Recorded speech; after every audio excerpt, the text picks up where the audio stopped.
Well, hello, viewers from on high, and on far, and down low. Be sure to get your dip ready because this is the Salt and Vinegar Podcast.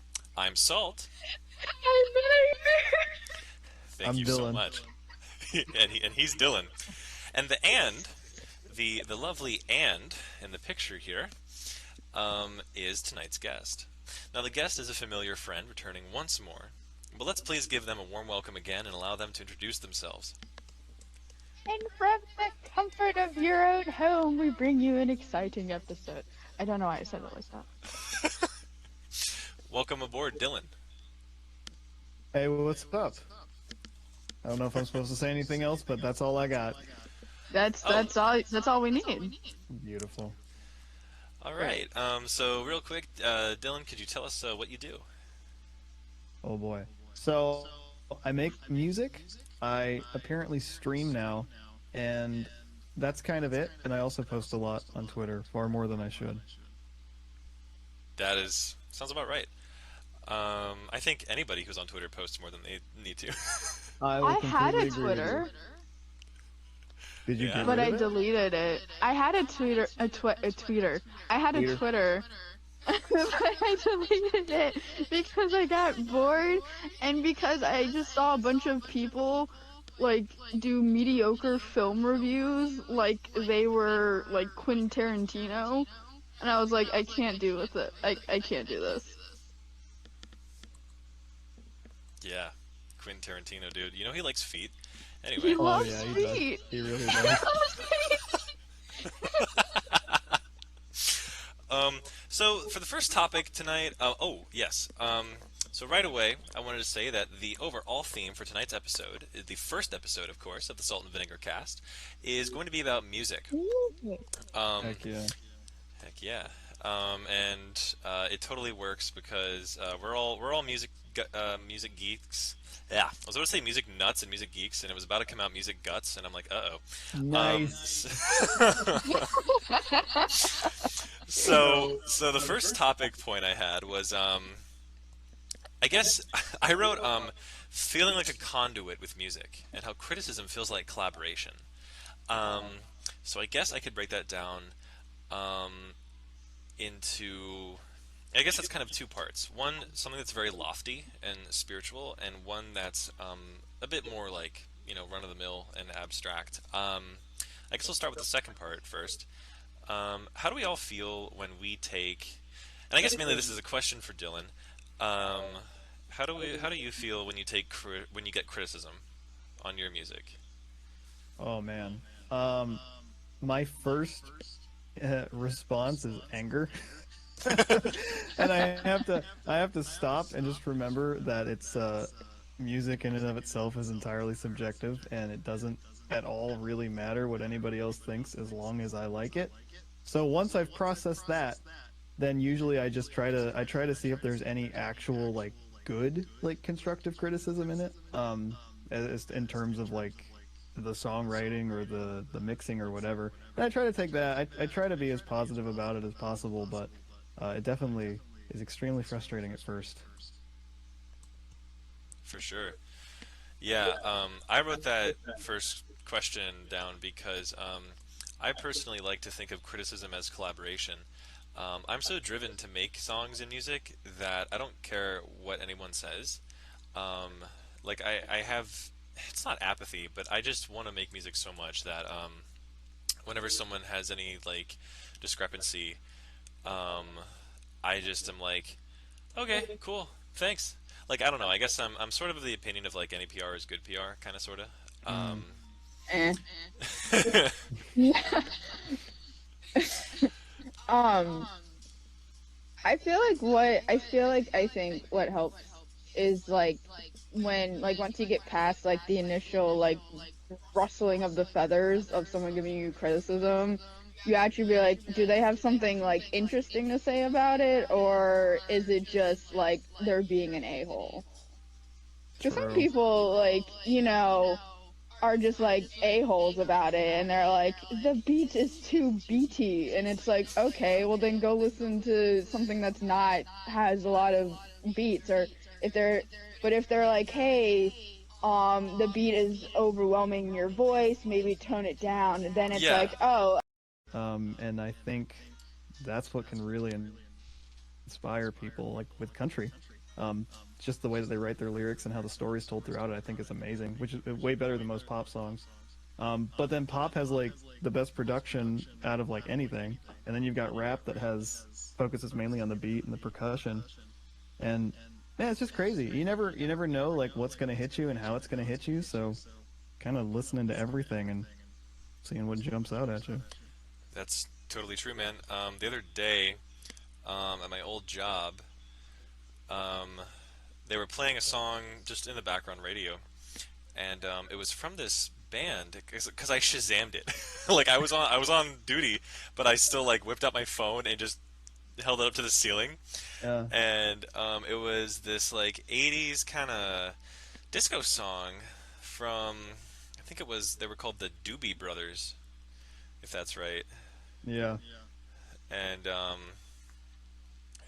yeah, what a fool believes, the Doobie Brothers. Yeah, yeah. okay. It's good stuff, man.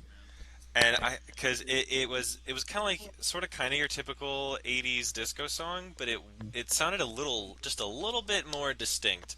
Like it wasn't quite your typical Rick Astley and the Bee Gees. It was something else. I'm like, whoa. So it tickled my brain the right way. So heck yeah. I had a screamo phase for like 5 seconds. Oh,5 seconds. Try I'm still 5 years, I'm small still in that noodle. phase. You are not in that phase. You are in this weird, like, only like watching what the lo-fi hip hop gal studying on her computer and never leaving her internal hell of just sitting at the desk. That's your genre right now. I'm talking about Are you into the men. lo-fi study beats? I am into literally like a bunch of adjacent things now that have. I'm into it's all the spin-offs, like it's jazz hop it's and chill hop. Yeah. Oh, that's good it's too, stuff. it's like, but sometimes it's like there'll be like an animated girl or whatever, and I just wonder if she's trapped. She Like is. she's trapped. She's She is. trapped for like 10 hours, It's her and servitude to we're sit there. it's her. Yeah, but and everyone's just like, ooh, this look at this funky little beat, and she's like, I can't move. I'm trapped by this like witch spell. You know what? Um, I think the original intent of those videos was to look at it and feel relaxed, and now I'm going to feel anxious and stressed, wondering if this is a real person that is trapped and I'm just watching their demise. I'm so glad I could bring that. No, I when I was younger, I think I was like, cause my mom had a friend whose daughter was like 3 years older than me, so she was like 15, and she showed me this band, and I cannot remember what it's called. I just remember in one music video, one of the dudes wore a pig head, and whenever I look that up, I don't get the desired results. I get a bunch of weird results, Yeah, and I I'm like, can this is not imagine. what I this is not what I wanted. But they were a good screamo band. I really liked them because they weren't just like screaming and like losing their vocal cords and needing vocal surgery. Wait, was it Um, Slipknot? Because Slipknot did a lot of masks. no, no, it's not Oh, Slipknot. okay. I have no idea who they are, and I'm starting to figure think that they were a figment of my imagination because I can't remember what they were called, and only Wait, she knew. a screamo with Chelsea Grin?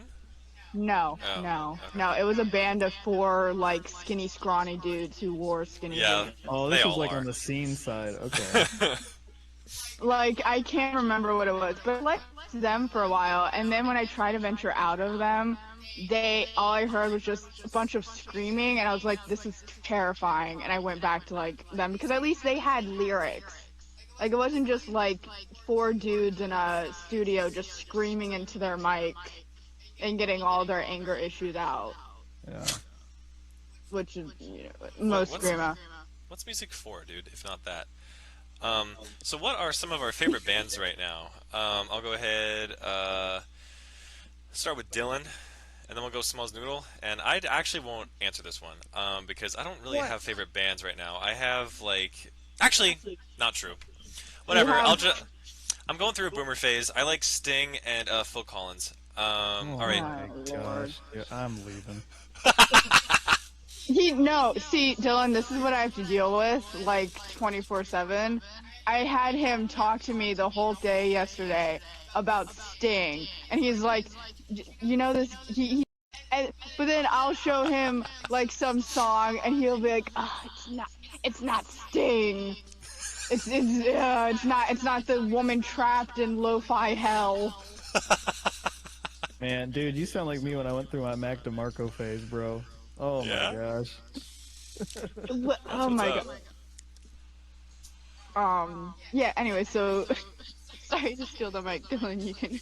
That was great. I enjoyed that. Anytime I get to learn more about old little Manny Mento over here, it's a good day. Just saying. Just saying. But in Oh, terms of good some of my stuff. favorite bands right now, um, I'm a huge fan of Father John Misty. I really, really love that guy. He's been a huge inspiration for me over the past year. A little bit ago, I don't know if you guys ever heard of him, Benny Sings. He's like a little, I think, Swedish guy. Um, he makes Wait, you really, sent that to me, I think, right? I think, yeah, one of your songs reminded me of the piano that he plays. He's like a little dude with like blonde curly hair or whatever. Yeah, yeah, I remember Yeah. that. Yeah. So I love Benny Sings, Father John Misty, and me. There was a somewhat like out of the blue one here. Oh yeah, freaking Keshi. I don't know if you guys have ever heard of Keshi, um, but it's a mix of like Father John Misty being on the really hard singer songwriter side, Benny Sings being more on like the indie pop side, and then Keshi being the weird like rap pop hybrid thing or whatever that is. Um, but yeah, really good. I've been a huge fan of Father John Misty. I have like his book and everything, and I love that guy because of his. He's got a really weird life coming up where he grew up as like a Pentecostal Christian or something, and then he had a weird experience with like psychedelics, and now he's writing super weird, deep philosophical songs. So I like that guy. Those are my three though, for sure. Those are my three. Heck yeah. Heck yeah. Heck yeah, I man. actually wrote that down on the Google Doc right now because I'm like, I want to keep those around for me to check out later. And Smalls Noodle? Um. Okay. No pressure. Let's see. No pressure. Um. I. I don't. I don't know if I know bands, but I'm really into the Tree Bog Man, aka Hosier, or however Oh, you dude. pronounce. Man, cherry. Did he make cherry wine? Is that a song from Yes, him? he did. Oh, Yes, he that's a did. great song. That's a great He song. has. He has. He we. It's so funny because like his fans call him the Tree Bog Man or like the Forest Dude because he kind of like appears and then like disappears Yeah. like randomly. I went to one of his concerts. Um, and one of his band people was from like our area, and it was really cool. And like the lights and stuff were really fun. Like when he would play like Cherry Wine or like Arsonist Lullaby, like the lights went to red, Oh, and nice.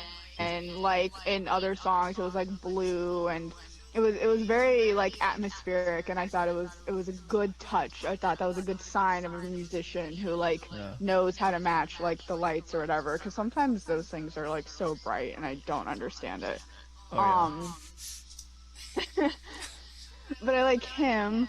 um and let's see, I have to. I really like the score for The Hobbit. And I ain't judging. That's good stuff. It's That's a good good, stuff. yeah, and then I guess the third one would be let's see. The soundtrack to Spirit, the Stallions of the Cameron.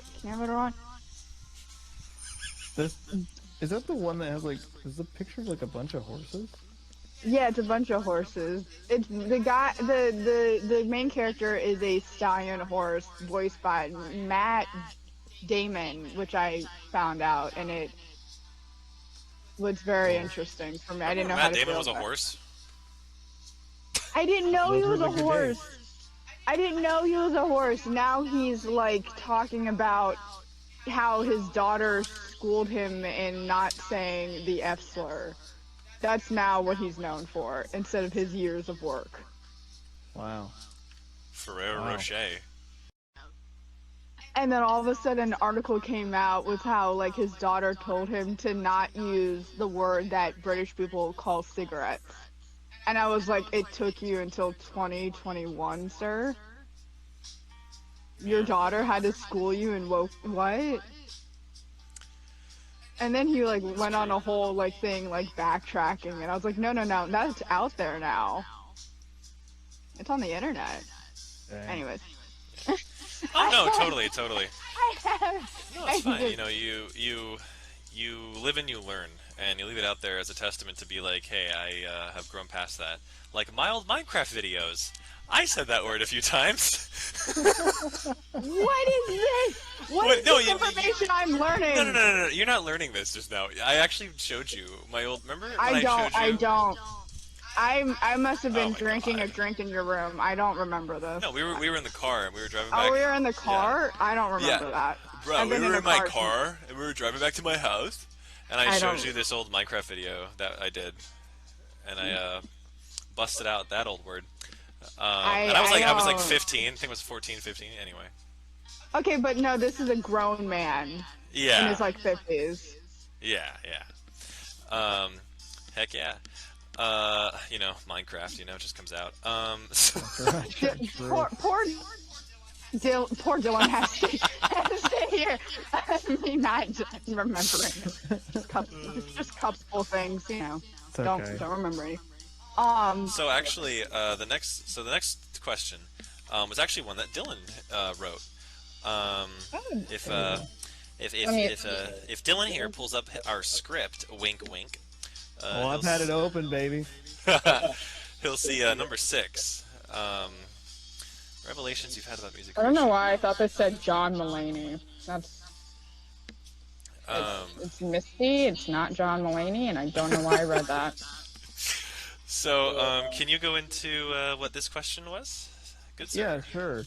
So when you sent me the doc, I was mixing a song, and I Hmm. just finally come to this wonderful freaking realization because I'd look at the waveform of my songs compared to like professionally mixed and mastered songs, and theirs were always extremely consistent from start to end. Like there weren't big dips and like peaks and valleys in the waveforms. And I sort of knew like how to do that, but I never knew how to get it to their level. And yeah, I think it was literally either the day before or the day that you sent me the script. I started just reading a bunch of random stuff on mixing, and I found this guy who's a professional mixer, and he's like, try automating your limiter on your master chain. So I did it, and when I outputted my song, and not only did it sound amazing, very narcissistic moment there. Not only did it sound good, but it was also extremely consistent from start to finish, which I'd never had before. So I was like, that was a huge revelation for me because as I finish up this album and I go forward with new songs, I mean, my my quality is up like 50% just from that one tip. So I don't know if you or Smalls Noodle, if you guys have been working on something in general, and just this weird epiphany comes to you that is going to uh, actively affect everything you do going forward with that art, that music, whatever. Yeah. So Oh, with my music program, what happens is I have certain rules of thumb that I use that I must have discovered when I was like, I guess only like a few years ago, Mm-hmm. um, where if I lower the overall project's volume to negative 7.5, it actually sounds perfect. Nothing peaks, and nothing sounds too quiet, which is amazing. And it's weird because that's such an oddball number. I totally get it, Mm-hmm. right? Negative 7.5, but that works, and that's actually what all of my songs have been at on my Ryan Sierra 2 channel. All the songs that you've listened to have I've turned down the overall project volume to that. Um, they're only as loud as they are because YouTube volume. Um, so, because I believe now, see, here's the thing: you are much more, like acquainted with mixing music than I am because, as I understand it, and this is obviously going to show my ignorance or show my talent, Oh, I'm um, excited. mixing music to me is just leveling out volumes. Like that's all I know. Like, Hmm. Um, Sometimes I like to write like spooky poems. Like I have one based off of I had to do a creative writing assignment when I was in high school, and it was about a woman who like kills every Halloween, and I wrote Nice. a poem based off of that. Nice. And my creative teacher was like, this is very spooky, Diana. I'm kind of concerned." I was like, it's Halloween. it's always so great when like people tell you to follow like a dark prompt and then you get too dark and they're like, "Dude, are you okay?" And I'm like, Oh "Come on, yeah. man." But she was a like a pretty powerful lady. She like came out on Halloween, killed a bunch of people, took over the house, and no one questioned her about it. And then she went back in the earth. That was a pretty tight story. Yeah, there we go. Bam. Yeah, Yeah. yeah, exactly. So I said this in your stream the other day, but I really Uh-oh. like your old song, "A Winding Road." Mm. That's that remix off of the older song "Secrets." Yeah. Yes. However, I feel like that the song "A Drug That Makes You Dream" is so indicative and encapsulating of the year in which it came out. I feel like I am back in 2011, 2012 when I listen to "A Drug That Makes You Dream." Do you feel that way about any of your other songs yourself? Oh man, absolutely. I can look back on songs that I made with Tyler back when we were 16, and I can just remember like the year and the, the garage and a laptop and like a microphone and not knowing how to sing or play an instrument. I mean, any song that I've made, I can just distinctly remember where I was at and like what I was doing and how I was feeling and what led to it and the week and everything. And then there's songs that have meant a lot to me that I didn't write, but that I've listened to a lot or that got me through certain things. Specifically, "Helplessness Blues" by Fleet Foxes is a song I think around 2012. Tyler and I binged that album, and that song was a very important song for me as an artist and a guitarist because it really helped me start playing different styles and like experimenting more with guitar. And so whenever I listen to "Helplessness Blues," it is just like, man, I rush back to 2012 and like Minecraft videos and doing dumb crap with like my best friend when we had like nothing else to do and we were both ugly and weird. It's great, man. I remember those last two very vividly as well. Completely. Yeah. God, completely. Yeah. Yeah, like again, like "A Drug That Makes You Dream" kind of takes me back to like when World of Warcraft was like big. I Bring me love back. playing World of Warcraft. Although I did glitch and someone Oh, challenged me to a duel and I couldn't fight them because I got stuck in a rock. Wow. like you Rip. you are invulnerable at that point though. Yeah, but I got stuck in the rock and then the game glitched and then it kind of crashed. Although I did like playing a death elf or whatever it was called and being at level 50 already, the issue was is I could never figure out how to get out of the world that it was in. So I was level 50, but then I got stuck because I Oh, didn't know that's how to get too funny. out. That's too funny. I know So exactly what zone you're talking about too. I was like, I guess I'm 50. I'm like, there was one time though, because I think I was like 9 or like 7 or whatever, and I was playing and I walked into this group of people, and for some reason they had all of their characters like clothes off, and I guess my name was like Red or something because as Yeah. soon as they saw me, they attacked me and killed me. And I called my sister and I was like, "Hey, so these people keep killing me." And she's like, "Oh, your name must be a different color than them, so they're like attacking you." And I'm like, "Why? Is Like what this is is this not the obvious difference between Alliance and Horde? Absolutely. No, it was just they had no clothes on and they were wearing cloth and they just attacked me when I walked in on them. It was very awkward."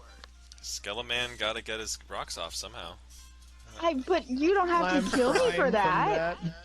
that. You don't like Skeletor doesn't have to kill me. He can just politely say we're in the middle of some adult stuff. Please walk back. Like that's all you had to say. Right. And I would have been like, I don't know what you're talking about. I'm 7. All right, I'll leave. Oh my god. Like I was Yeah. under the age of 10. What am I supposed to do? Be like, you You're meanie. selling yourself out. Let's take you to another place in, or another year, another era. Dude, so yeah, there is one specifically. Let me open this. F. I see this Uh, anonymous like bouncing back and forth everywhere on the script. you don't see anything. I'm trying to remember. It was one specific song. Let me find your playlist of Tunerinos. Uh, oh well, hey, oh man, there's a playlist with my old videos in it. What do you know? Wouldn't you know? Dang, dude, it's almost like you listen to my stuff.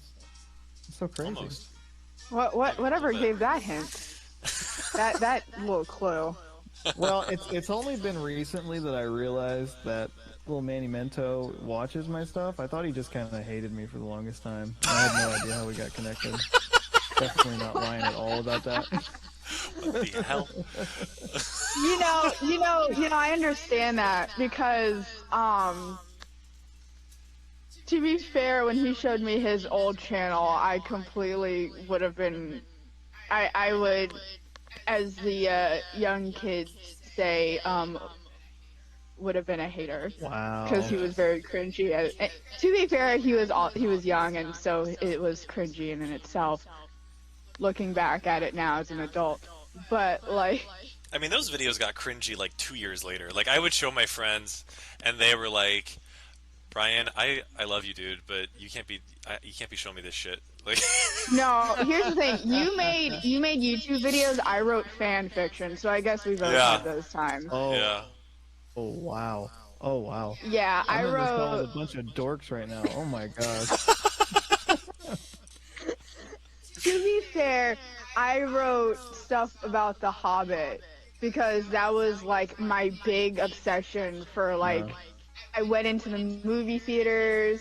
I I I literally would have fought grown men who like read The Hobbit over the character Tariel because for the life of me I could not understand why men in their 30s were so upset that there was a new character and she happened to be an elf lady.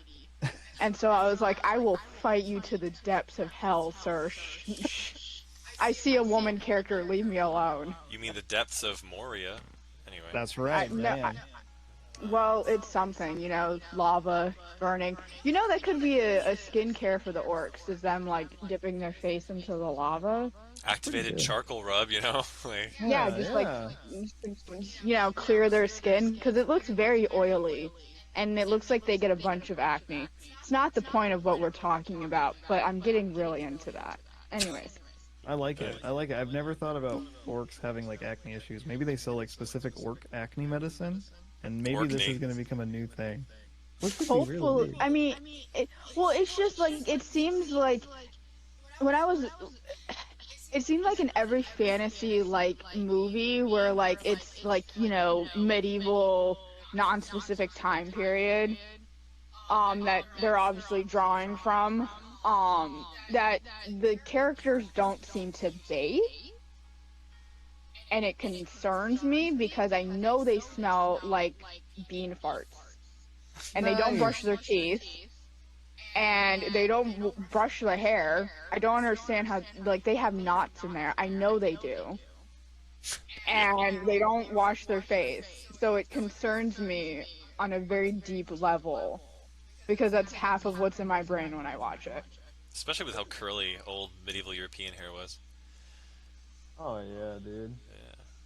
So the So, next question is Oh from Dylan. wait. I had a song. I had the song. I found it. Yeah. Oh, yeah. Totally. Totally. Hit me with it. So I think it's one of the first ones that you sent me, but I've gone back to it multiple times. Destiny and Future. Oh Yeah, yeah. Yeah, that's the one that has like the bubbles and stuff on it. Like I yeah, Yes. think it's Yeah. bubbles. yeah. But man, every time I listen to that song, it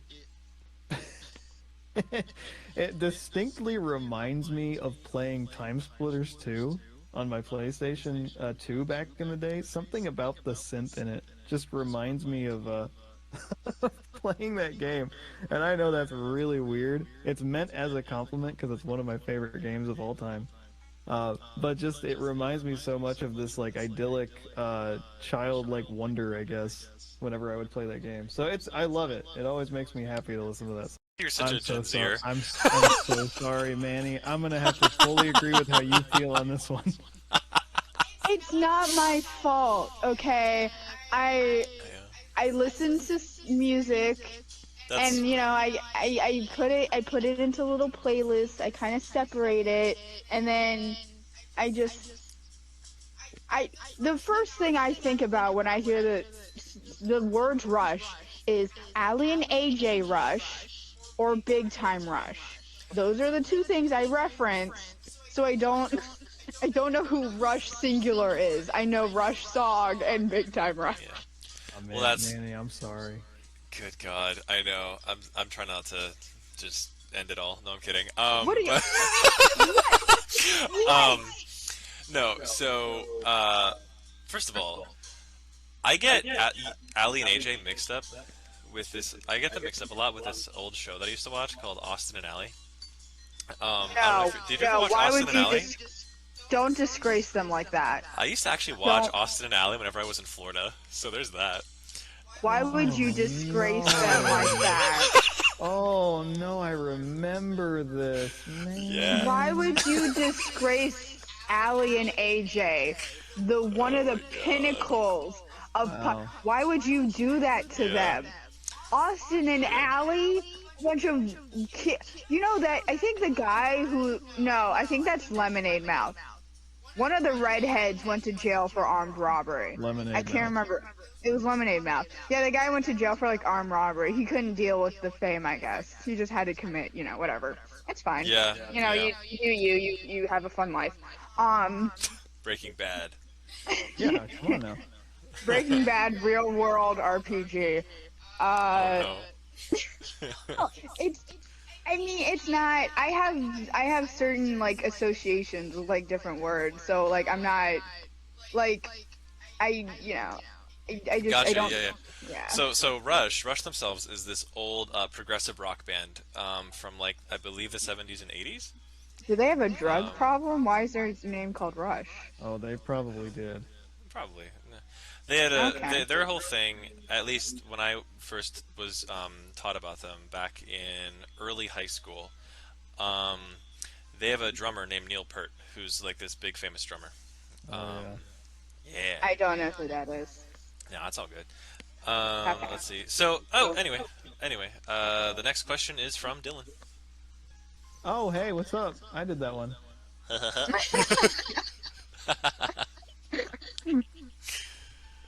So, Uh, Wait, did you want me to read it? oh yeah, no, I'm so no, sorry. wait. I did actually. If that's okay. Oh my God, you No, are no, you're good. dropping. My bad. Sorry about that. Whoops. Just embrace the Dylan's awkwardness. gonna tell his audience I had the worst. They had a gun to my head and I couldn't leave. So, so question 10, which I forgot I wrote, so this will be interesting. In response to question 9, songs have a unique way of capturing feelings. Um, I've started trying to capture the feelings of whatever I'm going through with songs recently. Do y'all do this consciously or unconsciously? Ooh. And when you ask that, you mean do we consciously or unconsciously like vent through our songs? Is that what you mean? Yeah, Or do yeah. we like trap a feeling with a song? Yeah, I mean, Is like, how. do you specifically like try to trap a feeling, or do you end up just like writing something and then you look back on it maybe in a couple weeks or a couple months and you're like, oh man, I didn't even know that I was like thinking of this thing when I was writing the song, but it's like it speaks so much to that moment, and I was just unconsciously, I guess, writing about it or doing something about it. Um. I think that happens. So with music, keeping it to music, because I have a lot of that when I write fiction. Hmm. Um, but with music, let's see. So what comes to my head initially right now is if ever I'm inspired by a certain kind of genre of music or like a band, and they're really sticking with me for like a good few weeks or so, I will just somehow find um, the right stems and instrumentals in my music making program, even though obviously like within the program they're pre-rendered loops. But Yeah. even though they're pre-rendered loops, like I'll still like find the right ones that are still relevant to the music, to the other music that I've been listening to like that month. It's Mm. really weird. Like it just happens like that. Yeah. Really trying to vent lyrically, of course, because a lot of my music is instrumental. Um, Bro, when are if you not, making a song with singing? dude, oh my God! All right, we're gonna segue. Hey, we're segueing into question 11. Wait. I would like to answer this question. Okay. I would like to answer this Sorry, question. Please, Smalls. I didn't mean to segue. That was an accident. please do, vinegar, because you're vinegar in the salt and vinegar podcast. Anyway. That's not. Are you trying to say I'm sour? What is this? Oh my God. Oh my I'm God. gonna let y'all deal with this one. I'm just gonna back away to the side. Watch as this. Anyway, Yeah, no, tell me I, about that album you made, Smalls Noodle. no. What? Hey, I'm What? so sorry that I don't What? have a musical program like the two dudes in this interview. Yeah. I listen when okay, so I guess to answer I guess the I associate like when I listen to Zero to Hero from the Hercules Disney movie, Nice. the album Zero to Hero and Go the Distance have this feeling where I feel like I could literally like become Superman. Like it's such a pump like you could like it's like one of those songs where I guess you could work out to it or Yeah. like play like get through a tough playthrough or whatever where like you've died 5 times and like the boss is being weird Mm-hmm. and you can't figure out like how to beat them. Like it's one of those like inspiring songs. That and Almost There from the Princess and the Frog movie. So that like whenever I listen to them, I feel like this like I kind of trapped this feeling of like I can do anything into those songs. Whereas Yeah. like other songs, it's like you like oh I feel kind of sad.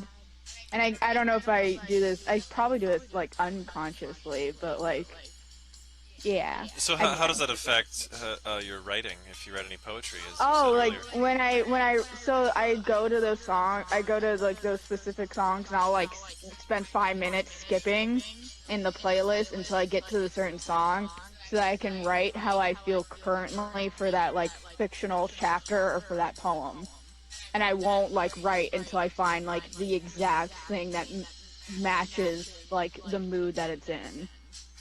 So I Interesting. guess in Gotcha. that terms, it's more conscious. Like I don't I mean, I picked this song consciously. I don't know if it's gonna match it, but I guess Yeah. it's both subconscious and yeah. Gotcha.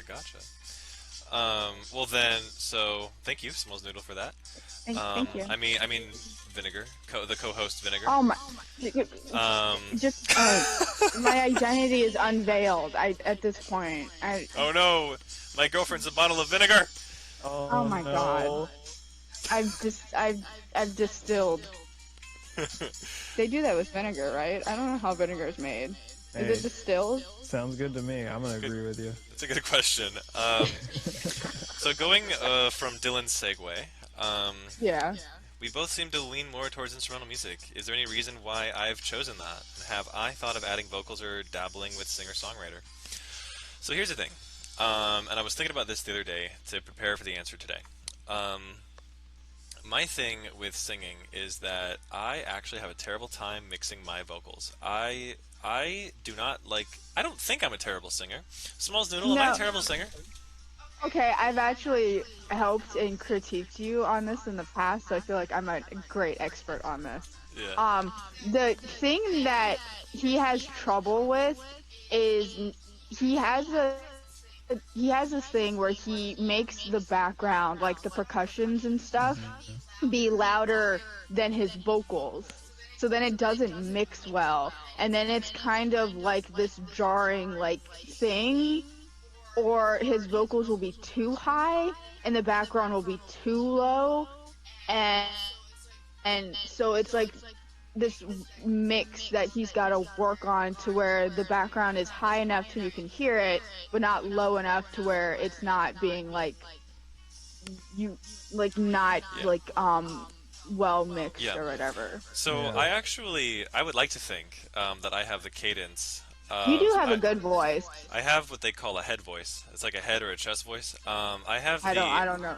yeah, I have the I don't head know. voice of like somewhere in between like R&B and punk pop. Um, but I no, Smalls Noodle is right. I'm terrible at mixing vocals. In fact, I don't even harmonize. I double layer. And it's like 5 minutes in, and I'm like, oh god, I did not hear any of that.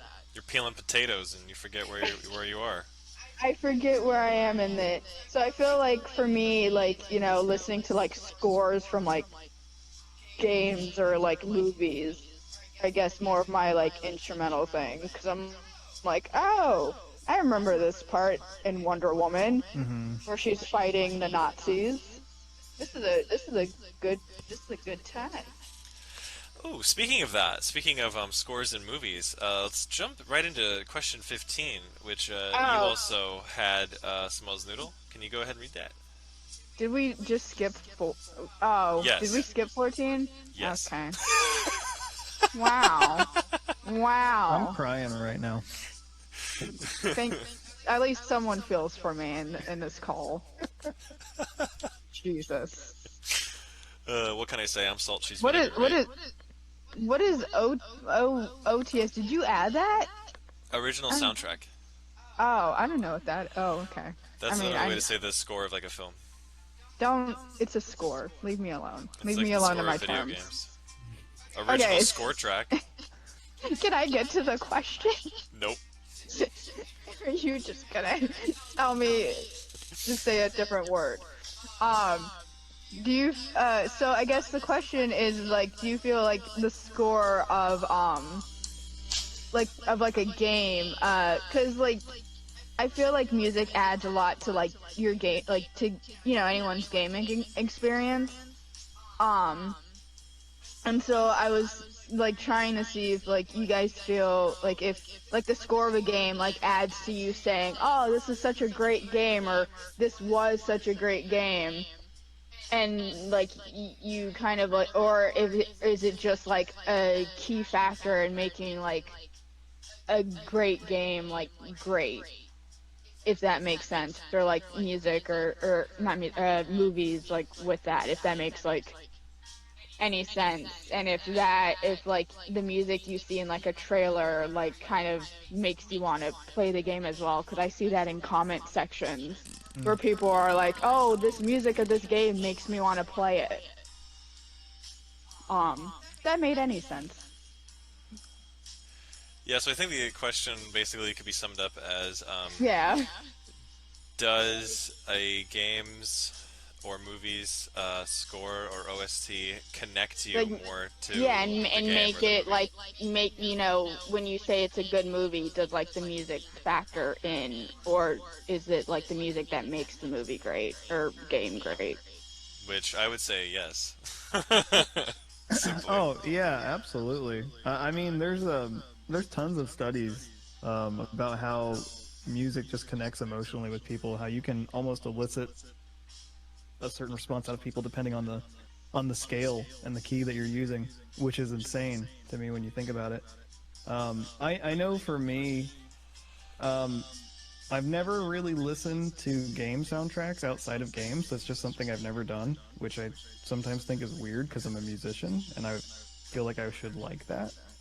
But when a game or a movie, when the sound of it is great and the score is coming up behind it and it's just kind of eliciting that emotional response that the developer is trying to get to you or the director or whatever, and you've just got the music that's going along with it perfectly. I think it's just like a 1-2 punch kind of thing. Like it already hits you really good with the good directing or the whatever the game's doing, and then if you have that emotional response as well, it solidifies something in your brain that just ticks all the right boxes, and I think it makes a really good memory if it's done well. So I'd say absolutely.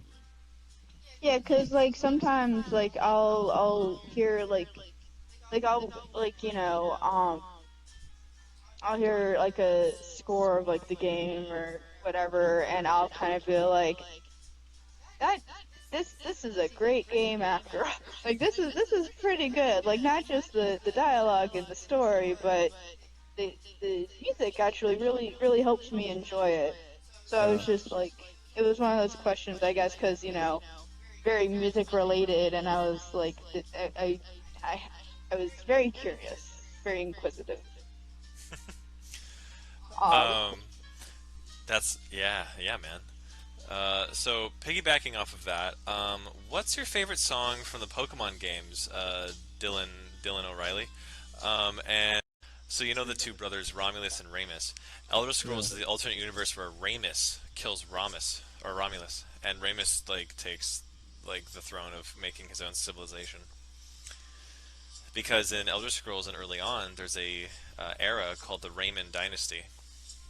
Oh, I think I remember that. Yeah, Oh man, this is deep nerd lore though, bro.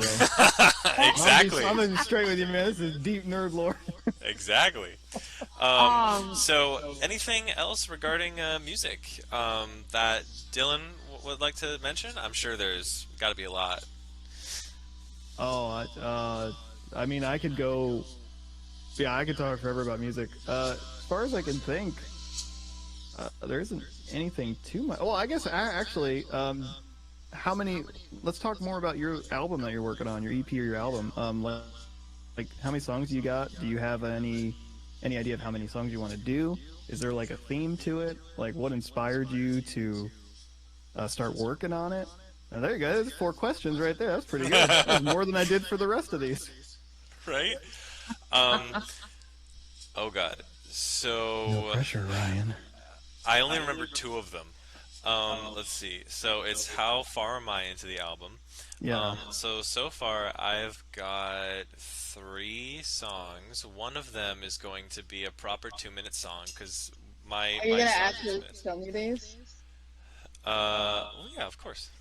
Oh, okay. Um, one of them is a proper 2 minute song. The others, it's like two to three others, are only 30 seconds because I totally got inspired and interested and fascinated. And then 30 seconds in, I was like, oh, this is garbage. So I was like, I'm just going to make it like a 30-second quick little ringtone of a song. Um, so we'll see where that goes. Now, I did just start this, certainly a lot like closer to the present than Dylan has with his album. I started working on my stuff now about a week ago, um, and yeah, not like Dylan. You've been working on your album for a year or two. Yeah. In October it'll be a straight year. Damn. Yeah. Yeah. It's been a long Um, time. yeah. Let's see. The second thing is what inspired me.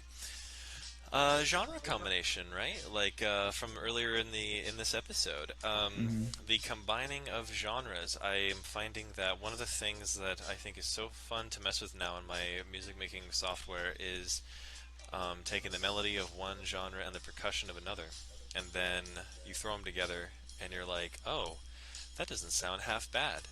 Another thing that I like to do though is I like to mess around with ambiance a lot. In my head, I feel like ambiance is basically just a subtype of melody, um, even though I guess it's not really that melodious. But I like to throw in a lot of ambiance in my songs. Like I don't know if you recall Smalls Noodle, my old album, Cat in the Pool, but there's a lot of like water. There's a lot of water and like wind sounds in that. Um, I just remember the ones that made me think of Mario Kart, or like the intro to when you're picking your character for Mortal Kombat 9. oh, that album. So that was the like The Mortal Kombat era. that was like the When Spacey I, album. That was a Spacey album that I was working on. I don't know if Dylan looks through the playlist that I have on the Google Doc of my stuff, there's like one where I make like spacey music. A lot of ambiance It there. reminds me of Mortal Kombat, picking your character. Oh my god.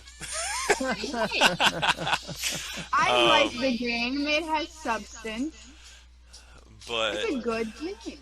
But now I'm gonna flip these questions onto Dylan because I've been meaning to do this for the past like 2 to 3 episodes, but I always forget to because this Hey. is the big culmination of Dylan Bailey's BananaPieLord's thing coming back to YouTube in 2021. Uh, your album, sir. How's your album coming along? Oh man. Do you want me to give you a lot of information on this, or do you want the abridged version? Whatever you feel comfortable. Whatever floats your goat on the boat. Dude, if you say it like that, oh my gosh, I'm so happy now. So the album's coming along great, and it's definitely the biggest project I've worked on ever. When I started writing that, Right? He was a dumb himbo. Brock was like a dude named Chad Yeah. who randomly wants you to join his frat. I don't know. I think the weird Brock hierarchy. is Giga Chad. Yeah. Giga Chat sounds like a move. Um, Sounds like a so, poison. oh god. Sounds like a poison in an RPG. We found traces of Giga Chat in the victim's blood. Oh, oh no. It's like some fantasy visual novel. It's like we found this in their DNA. Yeah.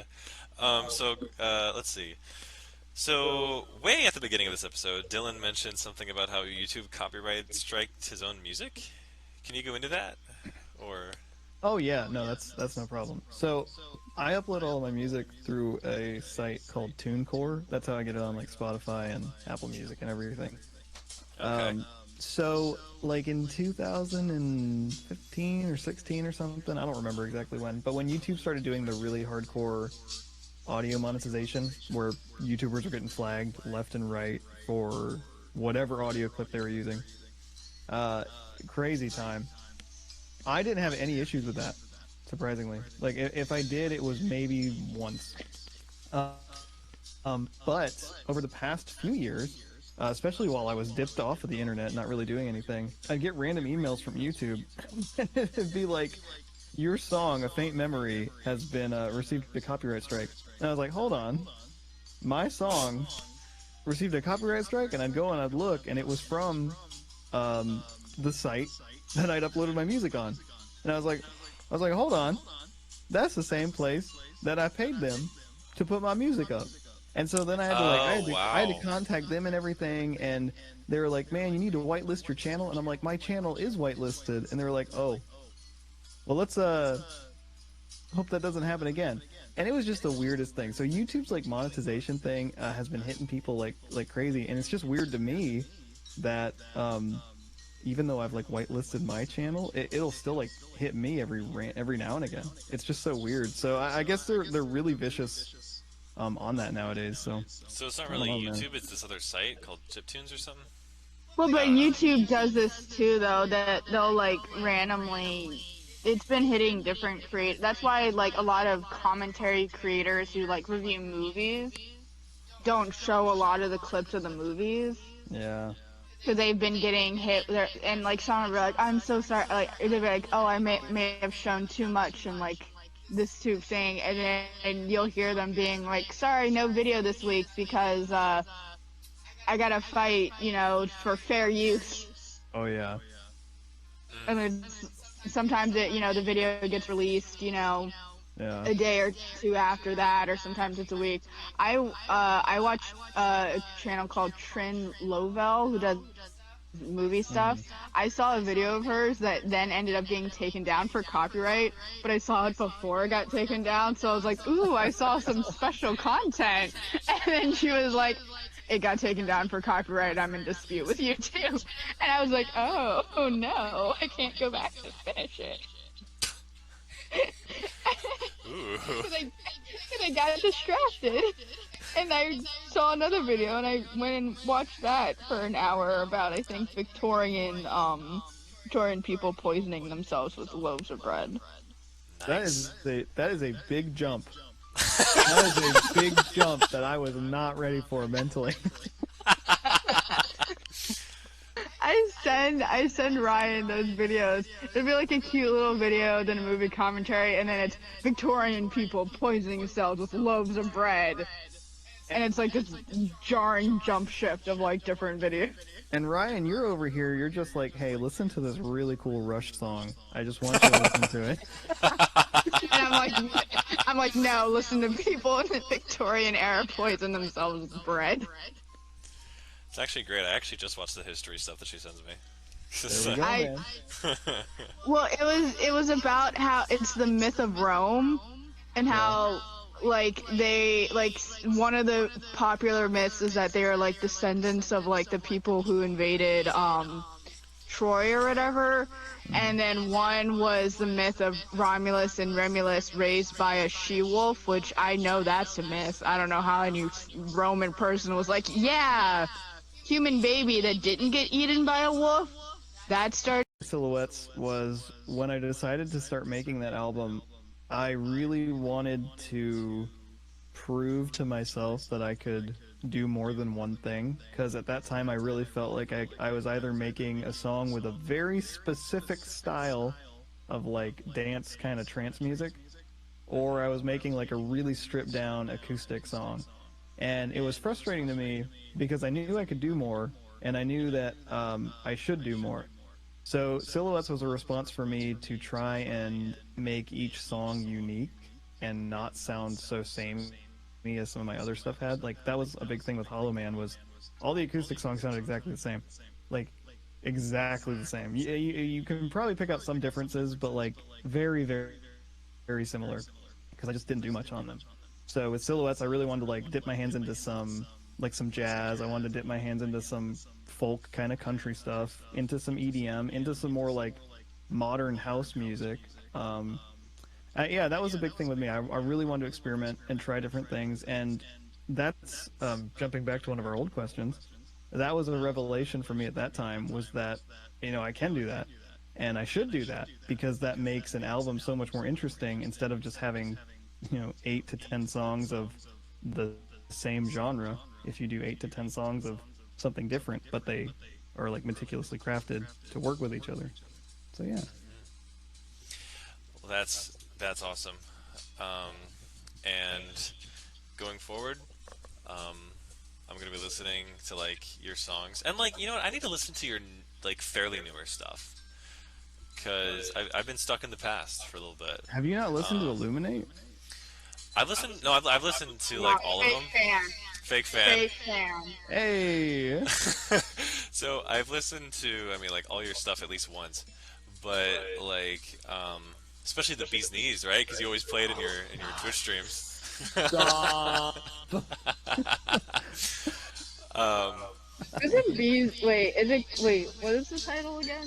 he wrote a Don't respond. No, don't. no, Don't. no, No. no, It doesn't no. What is exist. It's a figment of our imaginations. the bees? Isn't that Uh, okay? All right. but yeah, Guess we um, don't let Diana, you know, ask us. in on the cool kid music, you know. What?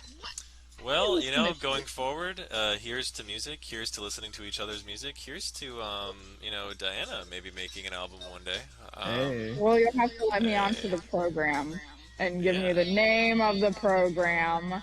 of course. No, a magician doesn't reveal his secrets.